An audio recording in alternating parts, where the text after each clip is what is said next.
Aujourd'hui, c'est une nouvelle histoire des enfants et c'est l'histoire de deux loups.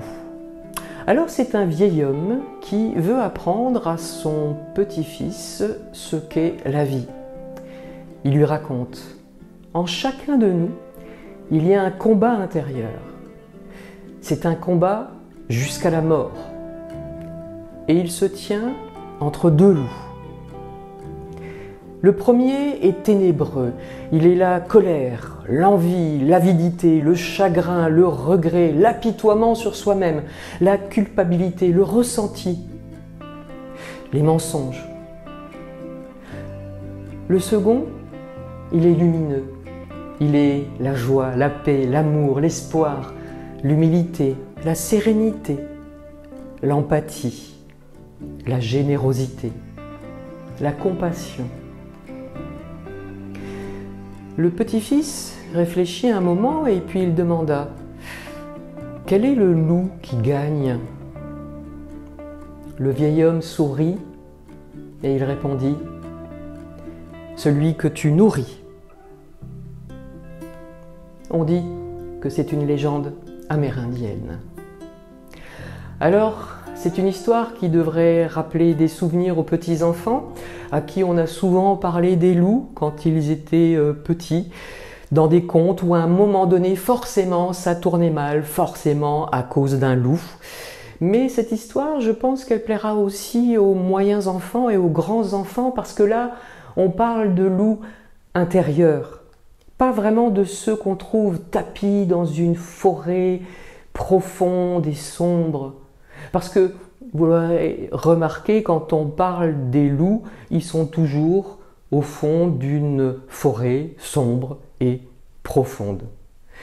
Il y a des animaux comme ça qui n'ont pas de chance, on ne les aime pas, on les présente sous un mauvais jour dans certaines sociétés, ils font peur, on s'en méfie, même parfois on dit qu'ils sont nuisibles.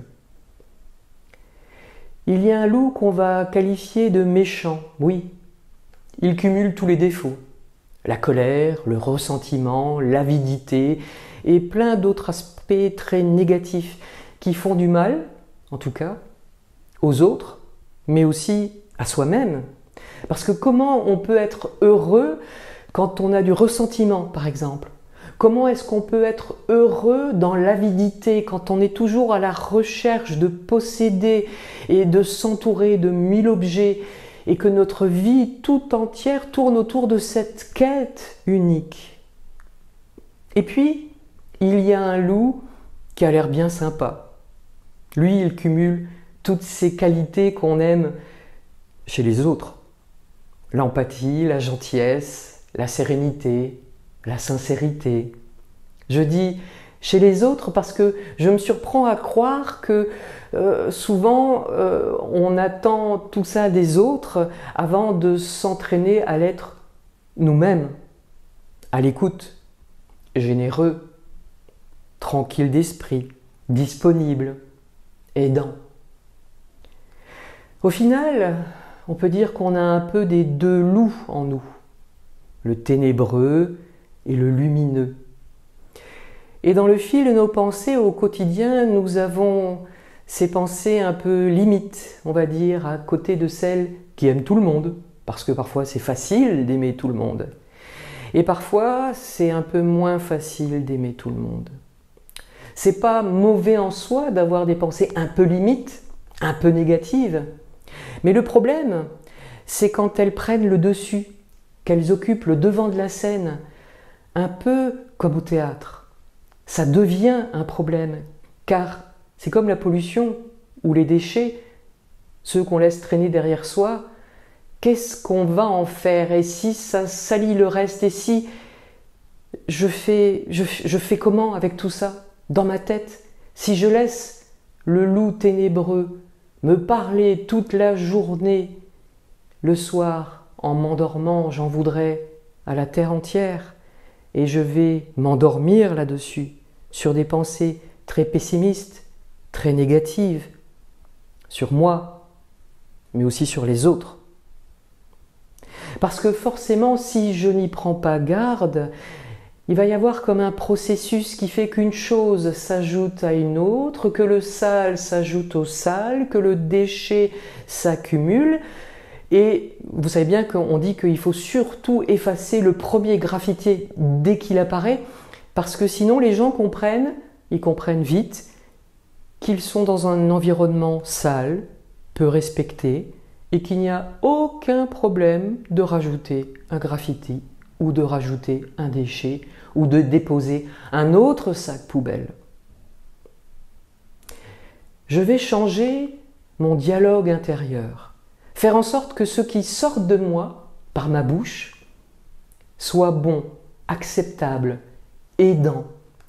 Je vais essayer de donner beaucoup plus souvent le micro au loup lumineux, pour un dialogue surtout aidant, parce que sinon, quel intérêt vraiment à le partager?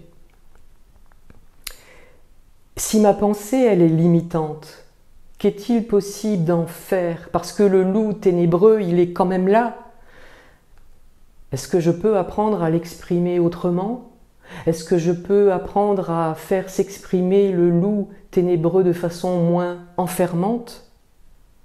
Car si ma pensée, elle m'ouvre, si elle me libère, si elle me montre le chemin, mais oui, le partage, il est nourrissant, il est utile, il va porter des fruits.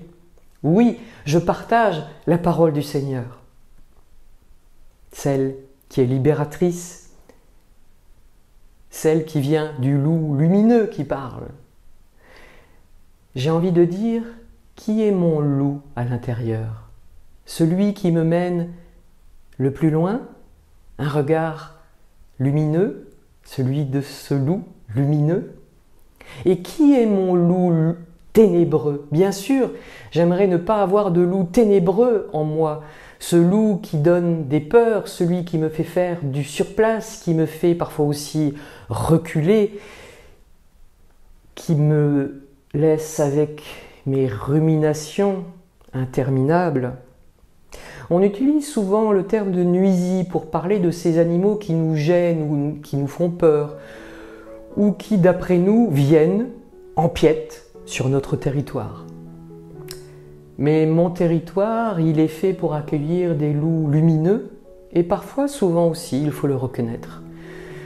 Il y a un loup, j'aime pas dire qu'il est méchant, mais un loup ténébreux s'installe aussi sur mon territoire. Qu'est-ce que je peux en faire? Est-ce que je vais dire que c'est un nuisible? Est-ce que je vais le combattre avec un tas de produits comme ceux qu'on utilise au jardin, ceux qui polluent à moyen et long terme, ceux qui détruisent la vie et tuent la terre, littéralement? Mon Dieu, qu'avons-nous fait? Qu'avons-nous fait de cette création que tu nous as confiée? Que faisons-nous de notre être fait à ton image? Si je confiais mon loup ténébreux et ses peurs, ses ressentiments, sa colère, ses chagrins anciens, tout simplement au Seigneur, si je les lui confiais. Un loup ténébreux, oui, mais surtout un loup qui a des peurs et qui a des paroles, qui a besoin de paroles rassurantes et nourrissantes. Nourrissons le loup lumineux. Apprenons à connaître et à aimer le loup ténébreux et donnons la même nourriture aux deux, la parole du Seigneur. Amen.